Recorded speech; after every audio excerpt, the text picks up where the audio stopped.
Assalamu alaikum wa rahmatullahi wa barakatuh everyone. Okay, so تو آج میں نے سوچا کہ اس ٹاپک پر بات کی جائے کہ میرے اسلام قبول کرنے کی وجہ کیا تھی۔ اس کی وجوہات میں سے ایک بڑی وجہ یوٹیوب پر اسلام قبول کرنے والوں کی ویڈیوز اور ان کی کہانیاں تھیں۔ اس لیے میں نے بھی سوچا کہ اس بارے میں ویڈیو اپلوڈ کی جائے کہ عین ممکن ہے میری ویڈیو بھی کسی کے اسلام قبول کرنے میں مددگار ہو سکے۔ خاص طور پر جب میں اسلام پر ریسرچ نہیں بھی کر رہی تھی تو میں شروع میں ان ویڈیوز کو دیکھ کر یہی سوچتی تھی کہ آخر اسلام میں ایسی کیا بات ہے کہ عیسائی، یہودی، ناسٹک اور دوسرے کئی دھرموں کے لوگ اپنے مذہب چھوڑ کر اسلام قبول کر رہے ہیں۔ آخر اس مذہب میں کچھ تو ایسی دلچسپی ہے نا۔ بس یہی سوچ کر میں نے اسلام کی کھوج شروع کی تھی، کیونکہ میں نے دیکھا تھا کہ اکثر لوگ یہی کہہ رہے تھے کہ ہم نے اسلام پر ریسرچ کی ہے اور ریسرچ کے بعد فیصلہ کیا کہ اسلام ہی بہترین دین ہے، اس لیے ہم نے اسے قبول کیا۔ تو میں نے کہا کہ ان لوگوں کو آخر اسلام میں ایسا کیا ملتا ہے جو کہ ان کے اپنے مذہب میں نہیں ملتا، چاہے وہ عیسائیت ہو، یہودیت یا کوئی اور مذہب۔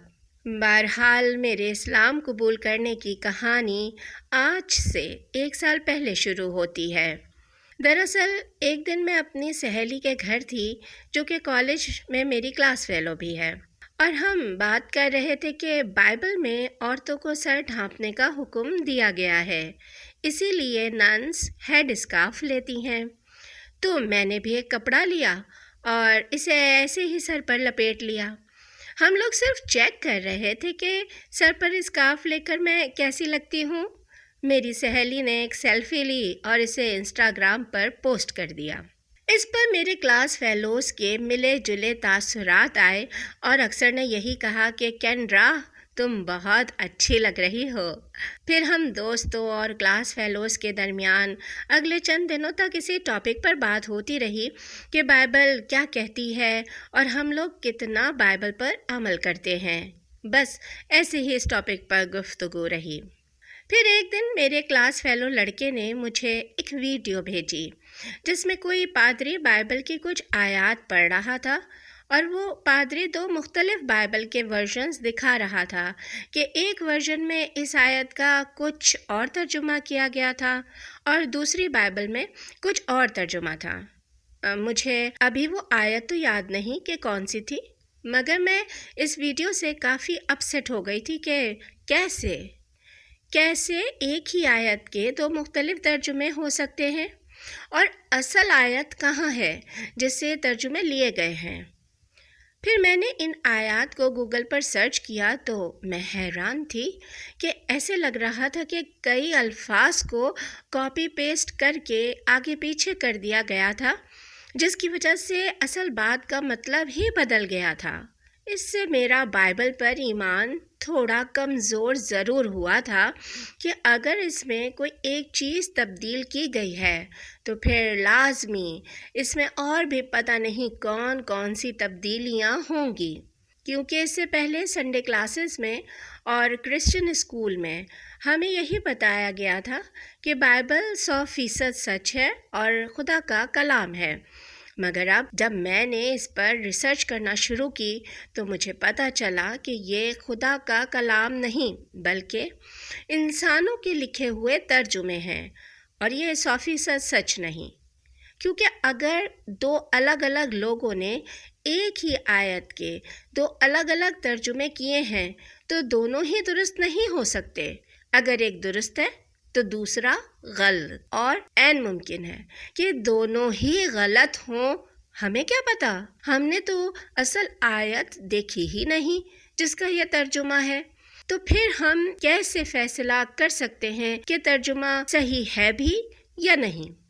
بہرحال میں بائبل اور عیسائیت پر جس ایمان کے ساتھ بڑی ہوئی تھی، میرا وہ ایمان اب ڈگمگانے لگا تھا۔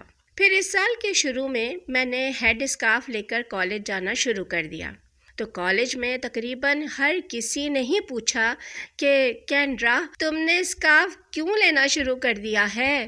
اور میں نے ہر کسی کو یہی کہا کیونکہ بائبل میں عورتوں کو ایسے ہی سر ڈھانپنے کا حکم دیا گیا ہے۔ لوگوں کا رد عمل یہی ہوتا کہ تم اس میں اچھی لگ رہی ہو۔ پھر ایک دن میرے ایک مسلمان کلاس فیلو نے مجھے کہا کہ ہے کینڈرا تم اسلام کو اسٹڈی کیوں نہیں کرتی؟ مگر میں نے اس کی بات پر اس وقت تو زیادہ دھیان نہیں دیا۔ پھر اسی طرح بائبل کے متعلق ویڈیوز دیکھتے دیکھتے میرے سامنے کچھ اسلامک ویڈیوز بھی شو ہونے لگیں، جن میں کبھی کوئی مسلمان اور عیسائی بیٹھ کر بائبل کی سچائی کے بارے میں بحث کر رہے ہوتے تھے۔ یہاں سے میرے اسلامی ویڈیوز دیکھنے کا آغاز ہوا اور میں اکثر اسلامی اسکالرز کی ویڈیوز دیکھنے لگی۔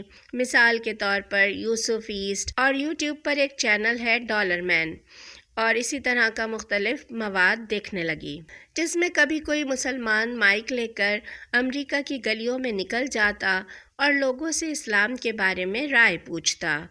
لوگ اس کو اسلام کے بارے میں وہ سب بتاتے جو وہ سوچتے ہیں۔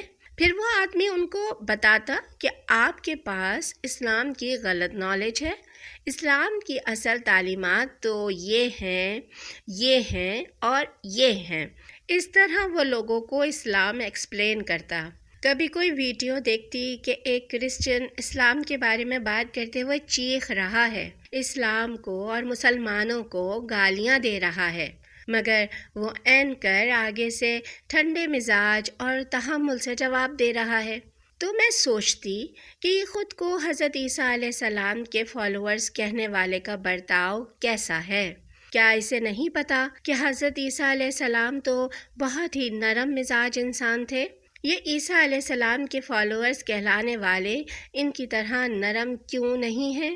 کبھی کسی نان مسلم کے اسلام قبول کرنے کی ویڈیو ہوتی، کبھی مسلمان اور عیسائی کے بحث پر مبنی ویڈیو ہوتی، اور میں دیکھتی کہ مسلمانوں کے پاس ہر سوال کا جواب تھا۔ میں دیکھ رہی تھی ایسی تمام ویڈیوز میں ایک ہی پیٹرن، ایک ہی ترتیب کو فالو کیا جاتا تھا کہ آپ مسلمان اسکالرز یا یوٹیوبرز سے سوال پوچھیں، وہ آپ کے سوال کے جواب میں پہلے عربی میں قرآن کی کوئی آیت یا محمد صلی اللہ علیہ وآلہ وسلم کی حدیث پڑھے گا، پھر اس کی روشنی میں آپ کو جواب دے گا۔ میں دیکھ رہی تھی کہ مسلمانوں کے پاس نہ صرف ہر بات کا باقاعدہ لاجیکل جواب ہوتا ہے، بلکہ ہر جواب میں قرآن و حدیث سے ریفرنس بھی موجود ہوتا ہے۔ ان ویڈیوز نے میرا عیسائیت پر بنیادی ایمان ہی ختم کر دیا تھا، اور میں ان دنوں نہ ہی عیسائی تھی اور نہ ہی مسلمان۔ پھر میں نے عیسائیت کے بارے میں 5 سوال لکھے جو کہ میرے دماغ میں تھے، اور ان کے جواب تلاش کرنے شروع کر دیے۔ یہ وہی عمومی بنیادی سوال تھے کہ ٹرینٹی کیا ہے؟ خدا کی طاقت کے 3 حصوں میں تقسیم ہونے کا کیا ثبوت ہے؟ حضرت عیسیٰ علیہ السلام نے کب کہا کہ میری عبادت کرو یا مجھ سے دعائیں مانگو؟ اصلی بائبل کون سی ہے؟ کیا کوئی انسان خدا کا بیٹا ہو سکتا ہے؟ مگر شومیے قسمت کہ مجھے ان سوالوں کے جواب عیسائیت سے نہیں ملے، مگر ہاں، اسلام کے پاس ان سوالوں کے جواب تھے جو عقلی بھی تھے اور مدلل بھی۔ مجھے پتہ چلا کہ عیسائیت میں وہ ساری تعلیمات جو کہ مجھے بچپن سے سکھائی گئی تھیں، ان کا کوئی ثبوت ہی نہیں ہے۔ عیسائیت کے بنیادی عقائد کی لاجک مانگو تو آگے سے یہ کہہ کر خاموش کرا دیا جاتا ہے کہ عقیدے پر سوال اٹھانا جرم ہے۔ بہرحال میں ان دنوں بہت زیادہ کنفیوژن کا شکار تھی۔ میں اپنے مذہب سے قریب ہونے کے لیے جتنی اسٹڈی کر رہی تھی، اتنی ہی اپنے مذہب سے دور ہو رہی تھی۔ میں بیکار میں خرگوش کی طرح ادھر ادھر چھلانگیں مار رہی تھی، مگر حاصل کچھ نہیں کر پا رہی تھی۔ پھر میں نے سیریسلی اسلام کو فوکس کرنا شروع کیا۔ میرے دل سے اسلام کے بارے میں منفی خیالات تو پہلے ہی زائل ہو چکے تھے۔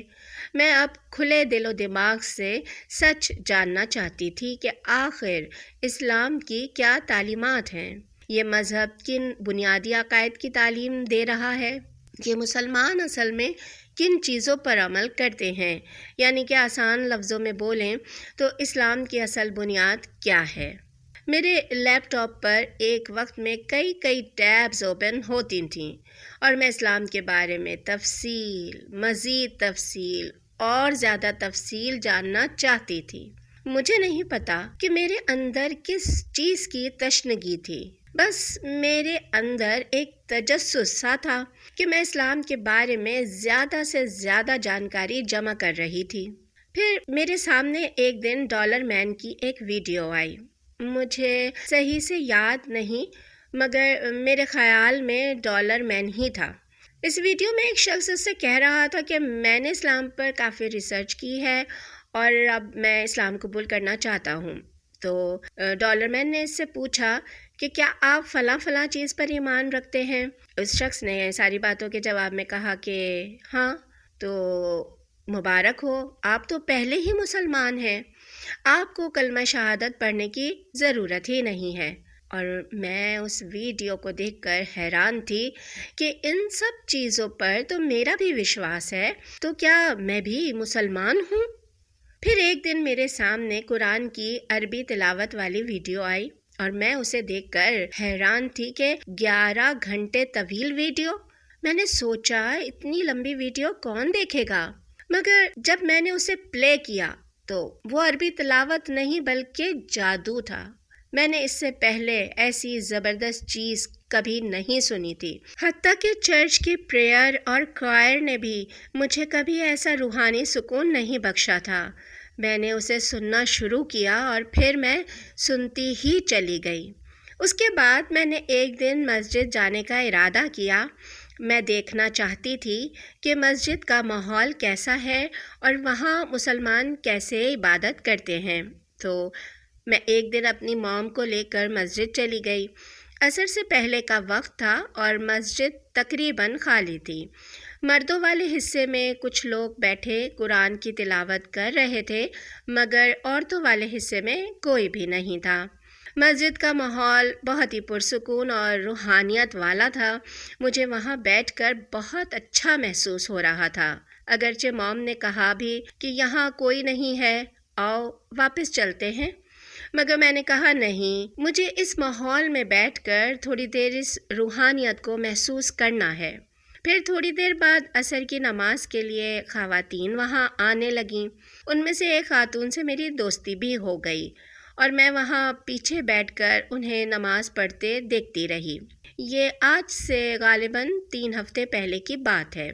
اس دن میں وہاں سے تقریباً فیصلہ کر کے ہی واپس آئی تھی کہ مجھے اس مسلم کمیونٹی کا حصہ بننا ہے۔ میں نے عیسائیت کے وہ تمام اعتقادات پہلے ہی ترک کر دیے تھے جو کہ اللہ کے ساتھ کسی طرح بھی حضرت عیسیٰ علیہ السلام کو شریک بنانے والے تھے۔ میں محمد صلی اللہ علیہ وآلہ وسلم کے سچا اور آخری نبی ہونے پر دل ہی دل میں ایمان لا چکی تھی۔ اب صرف کلمہ شہادت پڑھنا اور اعلان کرنا باقی تھا۔ میں اگلے 2 دن تک راتوں کو جاگ کر اللہ سے دعا مانگتی رہی کہ مجھے طاقت دے کہ میں اسلام کا اعلان کر سکوں۔ پھر میں نے ایک خواب دیکھا کہ میرے ساتھ کوئی موجود ہے جو کہ مسلمان ہے، اس کا نام مسلمانوں والا ہے اور میں بھی اس کے ساتھ بطور مسلمان عورت کے موجود ہوں۔ اس خواب کے اگلے دن میں نے اسی مسجد والی بہن کو کال کیا اور کہا کہ مجھے کلمہ شہادت پڑھنا ہے۔ اس طرح چند ہفتے پہلے میں نے باقاعدہ اسلام قبول کر لیا۔ کلمہ شہادت پڑھنے کے بعد جو خوشی تھی وہ الفاظ میں بیان نہیں کی جا سکتی، مگر ایک لمحے میں میرے اندر کا سارا خوف نکل گیا تھا اور میں سوچ رہی تھی کہ بھاڑ میں جائے کوئی کچھ بھی کہے، میں تو اب مسلمان ہوں۔ یہاں میں تمام نان مسلم سے ایک بات کہنا چاہوں گی کہ اسلام کو فاکس نیوز یا CNN کی نظر سے نہ دیکھیے۔ ان کے سیاسی مقاصد اور مخصوص ایجنڈا ہے۔ یہ لوگ آپ کو کبھی بھی اسلام کی حقیقی تصویر نہیں دکھائیں گے۔ اسلام قبول کرنے کے بعد میرے لیے پہلا سب سے بڑا چیلنج تھا لوگوں کا میرے بارے میں رد عمل۔ لہٰذا اسلام قبول کرنے سے ایک دن پہلے میں نے سب سے پہلے اپنی موم کو میسج کیا اور کہا کہ موم آپ غصہ تو نہیں ہوں گی اگر آپ کو پتہ چلے کہ میں نے اسلام قبول کر لیا ہے۔ اور میری ماں کا جواب تھا کہ تم یہ سب کیوں پوچھ رہی ہو؟ کیا تم نے فائنلی اسے قبول کرنے کا فیصلہ کر لیا ہے؟ وہ پہلے میرے ساتھ مسجد بھی جا چکی تھیں اور انہیں اندازہ تھا۔ الحمدللہ میری ماں بہت ہی کھلے دل و دماغ کی مالک ہے اور مجھے پتہ تھا وہ اس بات پر غصہ نہیں کریں گی۔ پھر جب میں کلمہ شہادت پڑھنے کے لیے مسجد گئی تو وہ میرے ساتھ تھیں اور یہی میری خواہش تھی کہ جب میں کلمہ شہادت پڑھوں تو وہ وہاں موجود ہوں۔ میں ان سے یہ بات چھپانا نہیں چاہتی تھی۔ میری بڑی بہن کو بھی اندازہ تھا۔ وہ چند دن پہلے یہاں رہنے آئی ہوئی تھی اور میرے ساتھ 2-3 دن گزار کر گئی تھی، اس لیے جب اسے اس خبر کا پتہ چلا تو وہ بالکل حیران نہیں ہوئی۔ میرے بھائی نے بہت زیادہ خوشی کا اظہار کیا۔ اس نے کہا کہ اچھی بات ہے، تم نے اپنی زندگی کے لیے جو بہتر سمجھا وہ فیصلہ کیا۔ جب میں نے اپنی کزن کو بتایا تو اس نے حیرانگی سے کہا کہ وہ آج کل اسی ٹاپک پر ایک کتاب پڑھ رہی ہے جس کا نام ہے انڈیوائیڈڈ، جو ایک عیسائی لڑکی کی کہانی ہے جس نے اسلام قبول کر لیا تھا۔ اس کا ذہن ان چیزوں کے بارے میں پہلے ہی کافی کشادہ تھا اور وہ تسلیم کر رہی تھی کہ عیسائیت وہ اصلی دین نہیں رہا جو کہ حضرت عیسیٰ علیہ السلام لے کر آئے تھے۔ اس طرح مجھے شروع میں گھر سے کافی اچھا رد عمل ملا ہے، مگر باہر کے لوگوں سے فی الحال میں نے اتنی جلدی سب کچھ ڈسکس کرنے کا فیصلہ نہیں کیا۔ میں ابھی چند ہفتے پہلے ہی نئی مسلمان ہوئی ہوں اور میں نہیں چاہتی کہ ابھی اپنے اوپر لوگوں کے منفی رد عمل کا بوجھ لوں۔ ہاں، وقت کے ساتھ ساتھ انشاءاللہ سب ٹھیک ہو جائے گا۔ امید کرتی ہوں کہ یہ ویڈیو دیگر نئے اسلام کی طرف آنے والوں کی مدد کرے گی۔ So, yeah.